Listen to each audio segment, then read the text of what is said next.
Picture this. You're standing on the brightly lit stage of a game show. Right in front of you, there are three closed doors. Now, behind one of them is a brand new car, but behind the other two, just goats. So you make your choice. But before we actually see what you've won, the host, who knows exactly where that car is, walks over and opens one of the doors you didn't pick, revealing a goat.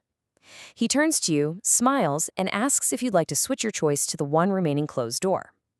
Now, at this exact moment, almost everyone assumes the remaining odds are a simple 50-50 split. But they are entirely, absolutely wrong. Welcome to our explainer on one of the most famous mathematical paradoxes of all time. Okay, let's dive into this because this specific scenario, known as the Monty Hall Problem, has famously tripped up PhDs, mathematicians, and literally millions of armchair game show contestants. I mean, two doors are left. One has a car, one has a goat. It's a simple coin flip, right? Why wouldn't it be 50-50? Well, the most intuitive answer to this famous puzzle is actually a massive mathematical trap. It totally exploits a blind spot in how our human brains process new information. To really understand why, we need to be incredibly precise about the ground rules here. Step 1, there are three doors, one car, two goats. And you pick one. Simple enough. But step 2 is the absolute linchpin of this entire problem. The host, who already knows where the car is forced to open a goat door. He will never, ever accidentally reveal the car and ruin the game. Okay, finally, step 3, you must choose to stay with your original door or switch to the other closed one. So, does that choice actually matter? Well, your gut probably says it absolutely doesn't matter. Two doors left, one car, that just has to be 50-50. And honestly, it is completely natural to feel that way. It certainly feels like a coin flip because visually, we're just looking at two identical closed doors. But I promise you, by the end of this explainer, we're going to systematically break down exactly why that feeling is a total illusion. So rather than jumping straight into abstract formulas or, complicated fractions, let's just start with some concrete observation.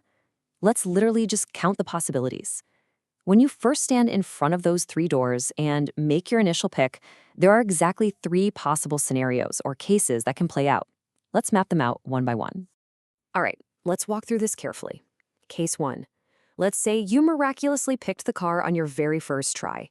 The other two doors both hide goats. The host opens either one, he can just pick freely. In this scenario, if you switch, you lose, right? But look at case 2. You picked goat A. The car is behind one of the other two doors. Now, because the host cannot reveal the car, he is absolutely forced to open the door with goat B. The only closed door left is the car.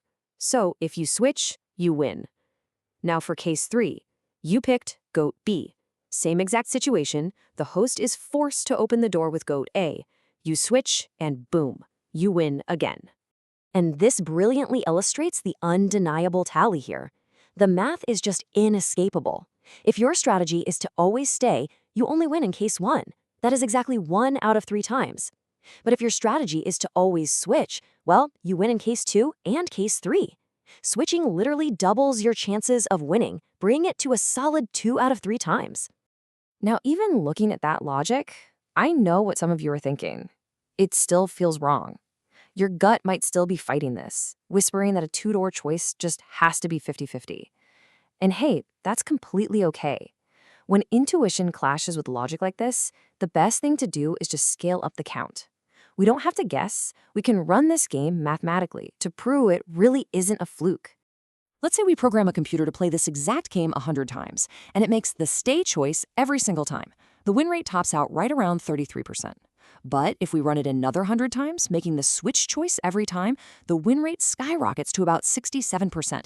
This is immediate, undeniable visual proof. The math works in real time every single run. Switching wins about 2/3 of the time. So, we've counted the cases manually, and we've watched a computer simulate the game 100 times with pretty undeniable results.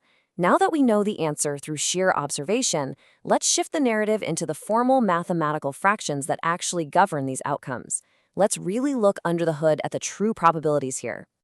It all starts with your initial pick.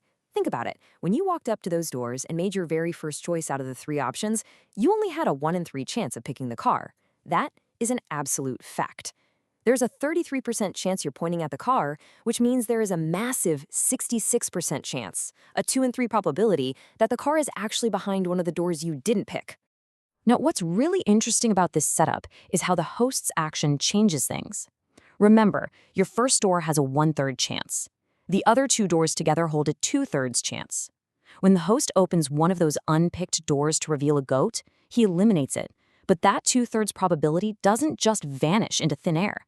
And it certainly doesn't redistribute to your first door to magically make it 50-50. Because the host had to avoid the car, that entire 2/3 chance flows completely and entirely onto the single remaining closed door. Which brings us to what I like to call the lock-in aha moment.